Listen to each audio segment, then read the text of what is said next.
नमस्कार दोस्तों। पिछली वीडियो में हमने वेब थ्री क्या है और उसके कोर कंपोनेंट जैसे डिसेंट्रलाइजेशन, ब्लॉकचेन, स्मार्ट कॉन्ट्रैक्ट और टोकन की बात की। आज हम बात करेंगे डिसेंट्रलाइजेशन की, जिसमें आपका पैसा, डाटा और शक्ति सब आपके हाथ में है। तैयार हैं इस सफ़र के लिए? चलिए शुरू करते हैं।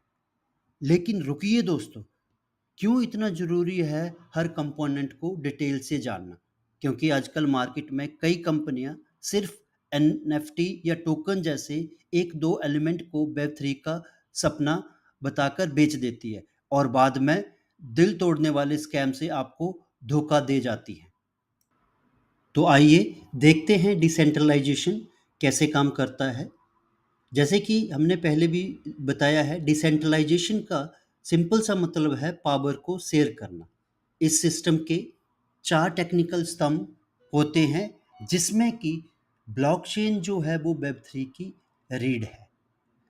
तो आइए डिसेंट्रलाइजेशन के पहले स्तंभ ब्लॉकचेन स्ट्रक्चर को समझते हैं। ब्लॉकचेन स्ट्रक्चर के हर ब्लॉक में डाटा, जैसे ट्रांजैक्शन डाटा, समय, हैश, अगले ब्लॉक का कनेक्शन, पिछले ब्लॉक का कनेक्शन होता है और ये सब एक चेन में जुड़े होते हैं, इसलिए इसका नाम पड़ा ब्लॉक। और ये जो ब्लॉकचेन है, हजारों नोड पर कॉपी रहता है, जिससे कोई भी एक व्यक्ति से बदल नहीं सकता।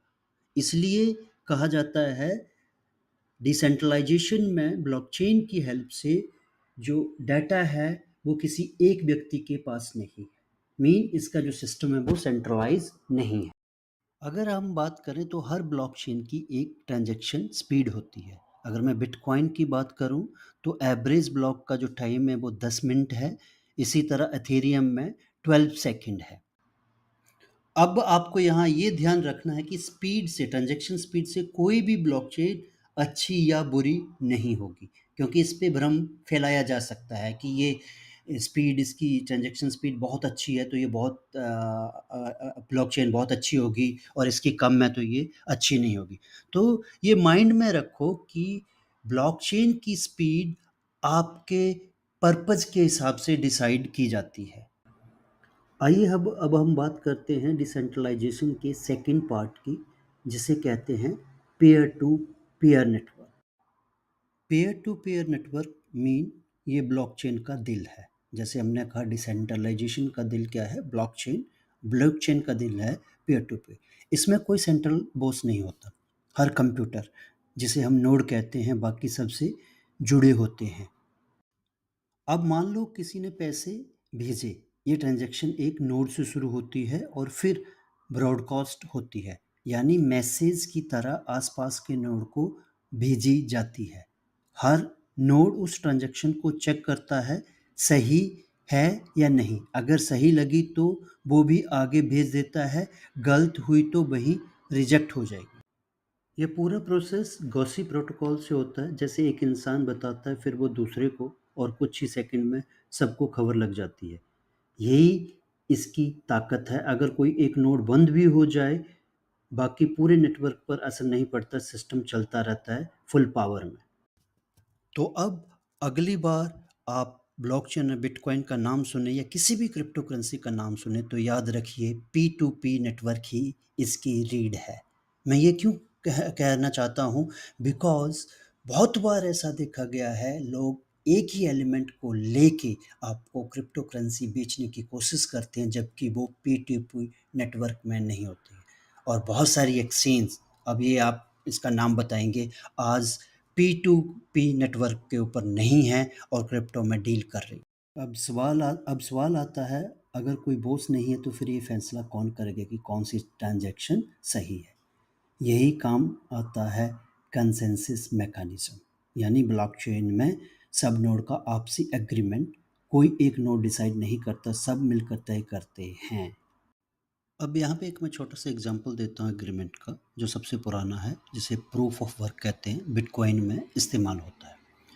यहाँ पे एक माइनर एक कठिन गणितिक पजल हल करते हैं। जो सबसे पहले करता है उसे एक नया ब्लॉक जोड़ने का हक मिल जाता है, और इसके साथ इनाम भी मिलता है।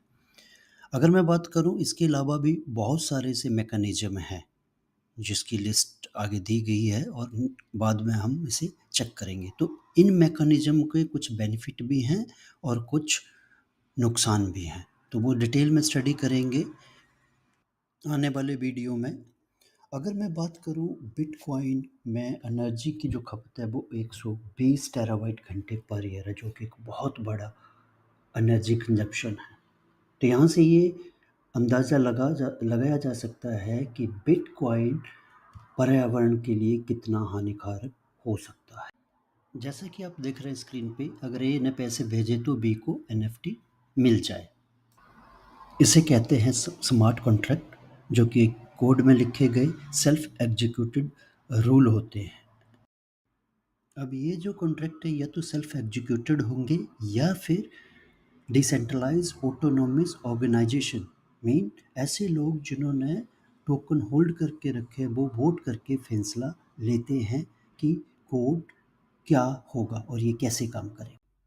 तो अब आपको ये भी देखना होगा जब भी आप किसी वेब3 के प्रोजेक्ट में इन्वॉल्व होंगे कि आपका जो स्मार्ट कॉन्ट्रैक्ट है उसमें क्या लिखा है, क्या उसमें कोई स्मार्ट कॉन्ट्रैक्ट इन्वॉल्व भी है या नहीं।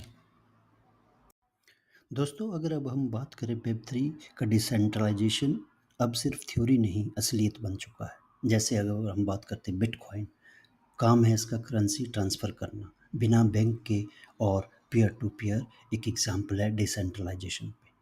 बहुत सारे ऐसे आगे प्रोजेक्ट है जो कि वेब3 के ऊपर रन हो रहे हैं।